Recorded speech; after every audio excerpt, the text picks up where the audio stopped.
பண்டைய காலத்திலிருந்து தமிழர்களால் ஒவ்வொரு வருடமும் மறக்காமல் கொண்டாடப்படும் பாரம்பரிய விழா என்றால் அது பொங்கல் பண்டிகைதான்.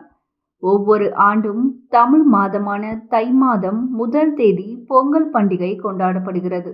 அதுவும் 4 நாட்கள் கொண்டாடப்படுகிறது. இந்த 4 நாட்கள் கொண்டாட்டத்தின் 3வது நாள் கொண்டாட்டமே மாட்டுப் பொங்கல். மற்ற கால்நடைகளை காட்டிலும் மாட்டிற்கு கூடுதல் முக்கியத்துவம் கொடுக்கப்படுகிறது. காரணம், அன்றைய காலத்தில் மனிதர்களின் முக்கிய தொழிலே உழவுதான். அப்படிப்பட்ட உழவுக்கு காளை மாடுகளை அதிகம் பயன்படுத்தினர். அப்படி இரவு பகலாக மனிதர்களுக்காக உழைத்து வரும் காளைகளுக்கு நன்றி சொல்லும் விழாவே மாட்டுப் பொங்கல்.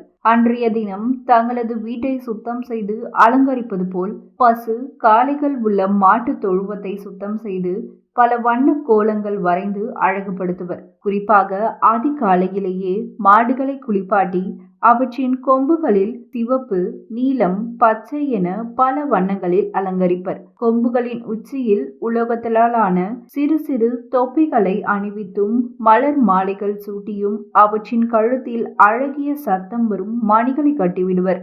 அது மட்டுமல்ல, பொங்கல் முதல் நாளில் நெற்கதிர் படங்களையும், 2ஆம் நாளில் சூரியன் மற்றும் கடவுள் படங்களையும், 3வது நாளில் மாட்டுப் பொங்கல் அன்று பசு மற்றும் காளைகளின் படங்களை வரைந்தும் பெருமைப்படுத்துவர். வீட்டில் உள்ள பசு காளைகளின் முன்னேற்றி மற்றும் கால்களை தொட்டும் ஆரத்தி எடுத்தும் வழிபடுவர். மாட்டுப் பொங்கல் அன்று அரிசி, பாசிப்பருப்பு, காய்ந்த பழங்கள் மற்றும் வெல்லம் கலந்த சுவையாக செய்த சர்க்கரை பொங்கல் சமைத்து முதலில் காளைகளுக்கும் அடுத்து மற்ற கால்நடைகளுக்கும் ஊட்டுவது வழக்கத்தில் உள்ளது.